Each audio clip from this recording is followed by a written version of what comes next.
E se a coisa que segurava o Pink Floyd inteiro não fosse nenhuma das duas que todo mundo idolatra? Não a fúria de Roger Waters, não a guitarra de David Gilmour, mas uma terceira presença, silenciosa, que ninguém defende e quase ninguém percebe. E se o dia em que essa presença foi expulsa tiver sido o verdadeiro dia da morte da banda, anos antes da briga famosa? Você está prestes a desconfiar de tudo o que aprendeu sobre o fim do Pink Floyd. Existe uma história tão repetida que virou fato. Em 1985, Roger Waters saiu, declarou a banda um cadáver e foi à justiça para enterrar o nome. Aquilo, nos disseram, foi o fim. A guerra entre Waters e Gilmour, o baixista e o guitarrista, aquele que escrevia as palavras e aquele que tinha a voz, virou a única história que alguém quis contar. É uma boa história. Tem dois rostos, tem um vilão à escolha do freguês, tem tribunal. Mas a guerra mais barulhenta quase nunca é a que decide o resultado. E se a banda já fosse um cadáver bem antes de 1985? Pense na banda não como 4 pessoas, mas como um sistema de forças em tensão. Roger Waters era a vontade, a fúria, o impulso de transformar tudo em discurso e acusação. David Gilmour era a beleza, a voz capaz de partir o ouvinte ao meio numa única nota dobrada. Nick Mason era o pulso, a paciência que dava ao resto o direito de respirar. Essas 3 forças puxavam em direções diferentes. E é exatamente dessa disputa que nascia a grandeza. Mas um sistema de forças em tensão precisa de uma coisa a mais para não se despedaçar. Precisa de um ponto de equilíbrio. Precisa de um fiel da balança. Esse era Richard Wright. O tecladista, o membro fundador que falava menos, que aparecia menos nas fotos, sobre quem ninguém briga. Não existem partidários de Wright. Não há uma facção que vá à guerra por ele. E essa ausência, essa invisibilidade estranha, é justamente o sintoma que devíamos estar lendo. Notamos as partes do corpo que doem. Esquecemos as partes que apenas nos mantêm vivos. Wright não era uma quarta força que disputava espaço com as outras 3. Ele era o que impedia que a mais forte engolisse todas as demais. Era o equilíbrio. E equilíbrio, quando funciona, é invisível. Do mesmo jeito que a saúde só vira assunto quando já virou doença. Em 1979, durante as sessões de The Wall, Roger Waters fez uma coisa que a briga pública praticamente apagou da memória. Ele expulsou Wright da banda. Não num comunicado, não num tribunal, mas dentro de um estúdio, por ultimato. Wright terminou o disco como um contratado. Um empregado assalariado tocando teclado num álbum de um grupo que ele tinha ajudado a fundar mais de uma década antes. E há uma ironia amarga enterrada nesse arranjo. Uma ironia que o próprio Wright parecia saborear. Porque tinha recebido um cachê fixo enquanto os outros apostaram tudo na montagem caríssima da turnê. Wright foi o único membro do Pink Floyd que de fato ganhou dinheiro com The Wall. O homem expulso foi o que saiu no lucro. O fiel da balança tinha sido removido em silêncio. E quase ninguém fora do estúdio percebeu que aquilo havia acontecido. A pergunta decisiva é uma só. O que acontece com um sistema de forças quando você retira o ponto de equilíbrio? A resposta é física. Não é opinião. A força mais forte passa a dominar sem resistência.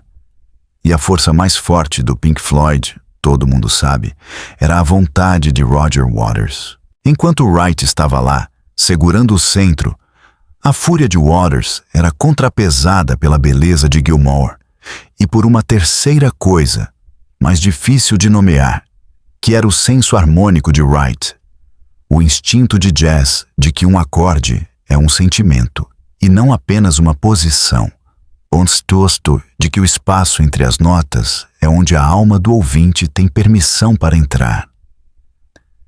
Tire isso e a balança não tem mais fiel. Pende para o lado mais pesado e nunca mais volta. Escute o que a banda fez no exato momento em que Wright se foi de vez. The Final Cut, 1983. É o único álbum de estúdio do Pink Floyd que não contém uma única nota de Richard Wright. E é, por algo muito próximo do consenso, o disco que menos soa como Pink Floyd.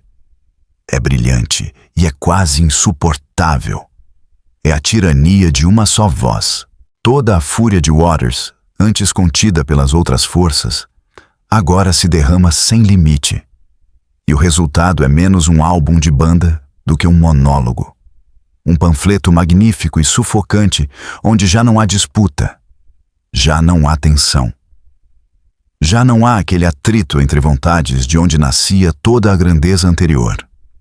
The Final Cut não é um disco do Floyd que por acaso é sombrio. É o laudo da autópsia. Ele nos mostra exatamente qual órgão tinha sido removido, ao nos mostrar o corpo tentando funcionar sem ele. É por isso que 1985 é a data errada. Quando Waters finalmente saiu, a banda já tinha perdido aquilo que a tornava uma banda, e não o veículo de um homem só. The Wall, com toda a sua grandeza, já é o som de um grupo sendo estreitado até caber numa única vontade. E The Final Cut é o ponto final desse estreitamento. O momento em que o equilíbrio desapareceu por completo e a balança despencou de vez.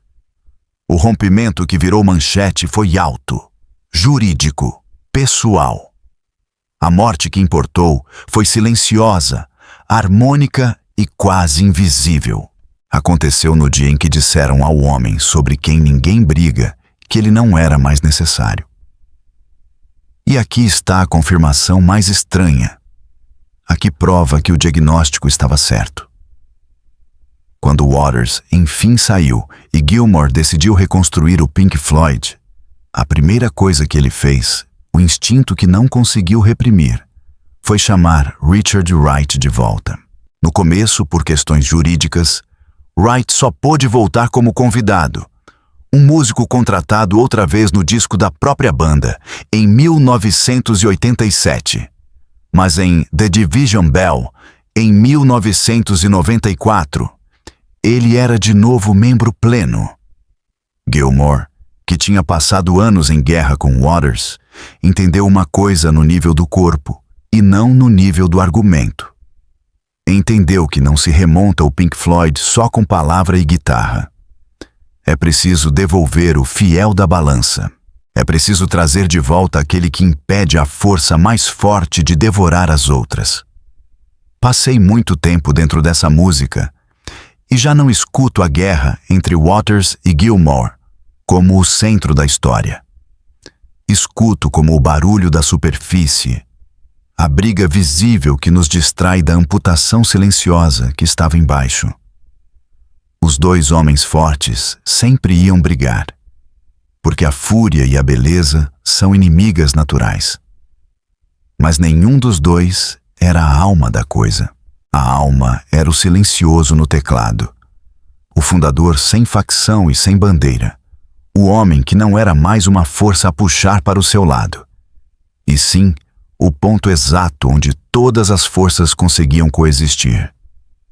O Pink Floyd não morreu porque dois homens fortes não puderam mais dividir o mesmo palco.